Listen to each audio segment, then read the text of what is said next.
Hello, it is Monday, September 27th, 2021. I'm Chris Remo, and welcome back to my New York Times Crossword Daily Solve. It is a Monday puzzle, and it is quite late if you've been waiting for this puzzle to go up on the day of its publication. When I woke up this morning, the New York Times Games website, which includes the crossword, was completely inaccessible. It was down, and the morning for me here on UK time is, at that time it would have been, I don't know, something like 2 a.m. in New York. So it was, they presumably didn't have anyone working on the problem for hours to come. And by the time the website was back up, I didn't have any time to record the video. So now it's been until the end of my day until I can start recording it. So I apologize if you've been waiting, but I will get this out. And that's apparent because for you to be hearing this, I must have already done so. So I will quickly mention that the Patreon did go live a few days ago, my Patreon campaign, which is a way that you can support the existence of this channel by contributing on a monthly basis at one of the few tiers offered. The lowest one is only a few pounds a month, or its equivalent in dollars or your local currency. And thank you so much to the, I think, 80-something people who have signed up so far. Thank you so much for doing that. And some of them will be thanked personally at the end of this episode, as is accorded them by their tier. Anyway, that is linked underneath. It's at patreon.com/dailysolve, and you can find a link in the description field underneath the video. I will move on to addressing some comments left on yesterday's video. Reiniak, apologize if I'm mispronouncing that, points out that stet, which is the proofreading terminology that means ignore this error or leave this thing in. Stet comes from the Latin verb sto, stare, steti, statum, and it means it remains or let it stand, which is fun because stand is actually cognate with the Latin verb as evidenced by the st Indo-European root they share. That is very interesting, and I did not know of the origin of the proofreading term stet, so that was new knowledge for me. And Susan Zaringer says, "You're correct, there is no year zero. 1 BC is followed immediately by 1 AD. This is mostly because Western mathematicians didn't embrace zero as a real number until the Renaissance, largely due to the Church's stance that nothing in nature could be a void, as that would mean being outside of creation and therefore not in God's kingdom." So there we go. And then finally, Turtleface23 points out, "You were getting hung up on Latin not being an abbreviation of a class name, but I'm pretty sure art is also not an abbreviation." Yes, whoops. Art is indeed a word. Sorry about that. Well, it's a non-abbreviated word, or if it is an abbreviation, it's one that is so far in the past that that was certainly not what I had in mind. I just made a mistake, so apologies, and thank you for pointing that out. Okay, so let's get on with today's Monday puzzle, which I assume and hope at this point in the day will be a relatively quick solve. This has been constructed by Zachary David Levy and was edited, as always, by Will Shorts. So I am ready to get started. Let's go. Organization exploring Mars would be NASA, I assume, the National Aeronautics and Space Administration, I think, or agency. I think administration. A lumberjack's tool going down is an axe, of course. Quick timeouts could be naps. You could take a nap as a quick timeout. Each, as in the price of balloons. So that's a clever way of making this clue even more illustrative of the answer, which is a pop. In other words, these balloons cost, I don't know, 10 cents a pop. Highest point is an apex. That's pretty easy fill with what we have there so far. Olympic event for which the world record stands at a little over 20 feet. Well, I wouldn't have necessarily gone straight to this I wouldn't have necessarily jumped straight to this without the fills, but with these existing crosses, I assume this to be pole vault. And a tanning lotion spec, this has come up several times in the last couple weeks. This must be SPF, sun protection factor, I think it is. And woe is me feeling is self-pity. I was wallowing in self-pity earlier today when I was unable to solve the crossword. Once more could be again. Blank network. This could be quite a few things, but with that U there, I assume it is a neural network. Uh, a learning computer, as I think the Terminator maybe says in either Terminator or Terminator 2, probably Terminator 2. I don't know this one, Blank Can dog food brand. That is definitely outside my knowledge. Here we have paintings and sculptures, which are art, which I now know is not an abbreviation. And 1 of 10 on a 10-speed, as in a 10-speed bicycle, could be a gear. And then here, Paul, who sang Diana and Lonely Boy, Paul Anka or Anka. I actually don't know how it's pronounced. I'm not very familiar with the music, but I'm sure that's who it is. And so that reveals Calcan, dog food brand. Yes, I'm 100% certain I've never heard of that. Tisk, so that's a reproach. I don't know what it is just yet, so let's keep going. Hulk in a wrestling ring. Hulk Hogan, I assume, the wrestler. Obvious is apparent or clear. It could be clear, although C after that H doesn't look quite right. Where the land meets the sea is a shore. Tisk, so it could be shame. Tisk, tisk, shame on you, for instance. Oops. And goes in looks like enters to me. So let's come back here. A rude dwelling. I suppose rude in the sense of base or crude could be hovel. And seemingly timeless, age old. If something appears to be timeless, it seems age old. Bob, who sang One Love, One Heart, Let's Get Together and Feel All Right. Yes, One Love, that is Bob Marley. Prefix with function, and it's already been filled, it is dysfunction. That's straightforward enough. Magic duo with a 20-plus year act in Las Vegas, Penn and Teller. And one of Haiti's 2 official languages, along with French, Creole, one of those languages. And an MRI alternative here is a CT scan. I think a CT scan is the same as a CAT scan. I hope I'm not misstating that. I believe that's the case. I think CAT scan is just sort of a common pronunciation for CT scan, but someone will let me know if that's incorrect. An airport shuttle typically, I suppose, must be a van, and then here to broadcast something is to air it. So that looks correct. Explorer Ericsson, Leif Ericsson, right? L-E-I-F, I think that is. San Blanc Obispo, California. I wouldn't fault anyone for not knowing this, but as someone who's spent most of my life in Northern California, which is not too far from this, I know that it is San Luis Obispo, L-U-I-S. And here we have Buenos Dias in Spanish. Almond, or good day. Almond or pecan nut something. There's a nut tree, perhaps, probably. A young fellow could be a lad, I would think. I blank pie. Punny fraternity name. Oh, Ieta Pi, I suppose. 3, yeah. There we go. Very clever. Ieta Pi.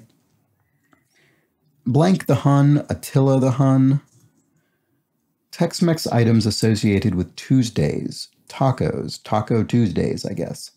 Is that a broader thing? I'm not sure what that specifically refers to. Modern tax option would be e-file. Here we have an E word, but this is an E word that we've encountered, I think, once before in the series. And despite my general aversion to words prefixed with E to mean electronic, I do generally accept e-file because that is in fact a real term that the United States federal government uses in its tax filing options. They do explicitly refer to e-filing, so it does actually have some use, unlike many of the e-words, which nobody ever uses for anything. Okay, jar topper, a lid, I guess. Longhorns are to Texas as blank are to Texas A&M. So here, this is an analogy. If you don't know this, how this format works, when you see this single colon and then the double colon, another single colon, this is setting up an analogy. So what it's saying is the first 2 things separated by the single colon, they share a relationship in exactly the same way that the second set of things shares a relationship. So whatever Longhorns is vis-a-vis Texas is the same as whatever this missing word is vis-a-vis Texas A&M. And certainly this is going to be the name of a sports team, so I'm going to skip it. But that's how it works from a systemic standpoint. Spring forward and fall back plan. So this is the mnemonic used to remember daylight savings time. In spring, you put the clocks forward, and in the fall, you put them back. Writer blank Allan Poe, Edgar Allan Poe. Round of applause. A hand, I suppose. Give someone a round of applause. Give them a hand. Egg prefix, ova or ovi. Like some food for dieters. No cal, no fat, non-fat with that N there. So that makes ovo for the eggs, which is also perfectly plausible. And here we have peninsula in the Six-Day War. That would be the Sinai Peninsula. Two of them meet every year in the Super Bowl. Okay, so I'm not so clueless as to sports that I don't recognize the Super Bowl as an NFL match, an American football match, the National Football League. And so two NFL teams meet, I would think that is. Gal Gadot of Wonder Woman, this is here. Pig's digs are a sty, digs meaning your abode. And then here we have any member of NATO to any other. So any member of NATO is an ally to any other member of NATO, the North Atlantic Treaty Organization. Mexican poet Juana Blanc de la Cruz. I actually don't know this poem, this poet, but based on the fill, I would assume her name to be Inez. That's what I'm guessing. So this would probably be an I or a Y here, and this could be an S or a Z. Treated maliciously, that looks more like it's going to be an S, right? Scorned or spurned or sneered at or spat at, maybe? I feel that's too speculative, so I'm going to leave that for now, but I do think it probably starts with an S. Blank Island, part of New York City's Staten Island, one of the boroughs of New York City. Areas for hospital surgeons would be ORs, operating rooms. I suppose it could also be ERs for emergency rooms, but because they specifically mention surgeons, I assume it is an operating room. Dwell on could be obsess on with that O there. Taste or touch, each of those is a sense. And remember, when you see an or, sometimes it's easy. I make this mistake frequently. You see two things and you think, that must be a plural. But since it's saying or, it's only referring to either of them. So it is singular, not plural. Okay, blades. What blades on windmills do? Blades on windmills rotate. Baseball great Curry. I do remember this from I lived in San Francisco for a very long time, and Steph Curry of the Golden State Warriors, right across the bay, was very well known. Completely fail is to eat it, I guess. It's what the New York Times Crossword website did earlier today. River of forgetfulness in myth is the Leith. I may be mispronouncing that. One of many words I've primarily seen in print and not read, not spoken aloud in conversation. Stumbles could be slips. Keeps watching and watching. Oh, maybe it's not slips. Keeps watching and watching looks like stares to me. So stumbles is trips, which is definitely a better fill for stumbles than slips. So I probably should have gotten that on my own. Added cost of buying soda, bottle something, bottle deposit, I guess, which I suppose is the amount that in some jurisdictions is added to the cost of a bottle, and then you can get that small amount back if you recycle the bottle in a particular place. So here we have, right, so this looks like Aggies to me, and then Inez would be spelled with an I. Okay, rocks in a drink. Rocks is ice in a drink. Get what I'm saying? C. Oops, C. Earth tone with that OC looks like ochre. Treated maliciously. Oh, spited. There we go. Didn't land on that one. Or locale would be a load. Prefix with natal could be neonatal, as in neonatal care. It's a bad look, a leer. To ogle someone, to leer at them. Bad way to look at someone. Sick is ill.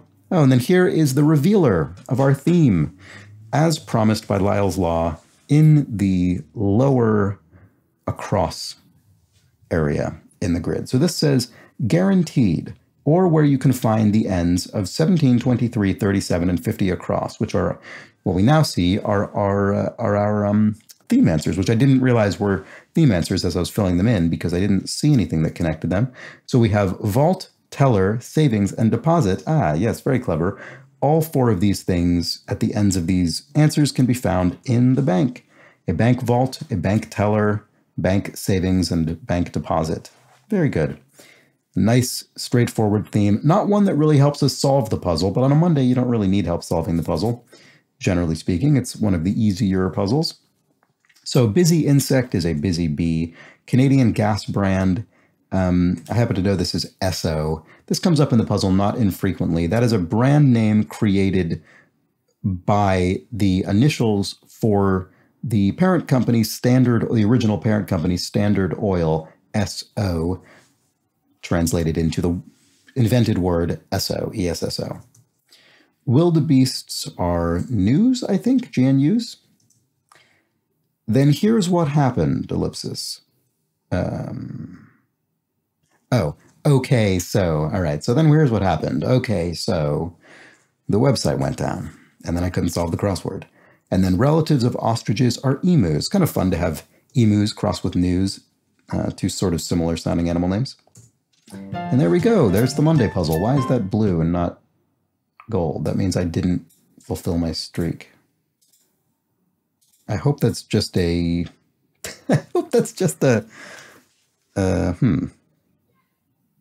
Hope that's just a remnant of today's puzzle site being down. But anyway, I will not take up any of your time trying to figure that out. It would be a real shame if I lost my 900-something day streak today, but I'm going to assume I didn't. Anyway, that was a good, solid Monday puzzle, I thought. Not too difficult. Let me know if you agree or disagree with that evaluation. That was a fun theme. I kind of like, on an easier day, a theme where you only get it in retrospect and don't really need it to help you solve the clues, because if you're going to put that kind of thing anywhere, why not put it on one of the easier days? And this all came together pretty well. Good clues, good answers containing bank-related themes by Zachary David Levy. So I enjoyed this puzzle. I hope you did as well. And if you're enjoying this series, why not subscribe to the channel? If you do that, you will see these videos as they go live each day. I usually say each morning, but certainly today did not go live in the morning. And if you think you know someone who might enjoy this series, why not pass it along to them? They might like this. They might like seeing these bank-related answers unfold. Who knows? And if you particularly enjoy this series and you would like to help contribute to its ongoing sustainability, do head over to patreon.com/dailysolve, which is linked in the description field underneath each video, and check it out. See if it's something whose benefits you might enjoy. You get various rewards, including bonus videos, and some people, depending on the tier at which they contribute, are thanked in particular for especially helping sustain this series. And today I would like to thank Jake Rodkin and Jordan Larson for their support, as well as always, the inestimable Hood Monster. So thank you so much to everyone who has backed the Patreon and to everyone simply for watching these videos. I do very much appreciate it. And I hope you'll be back tomorrow for the Tuesday puzzle, which I also hope is solved and published at a more typical time. We'll just have to wait and see. Should be another relatively straightforward solve. But until that point, have an excellent remainder, to what extent you have any remaining Monday left. Take care.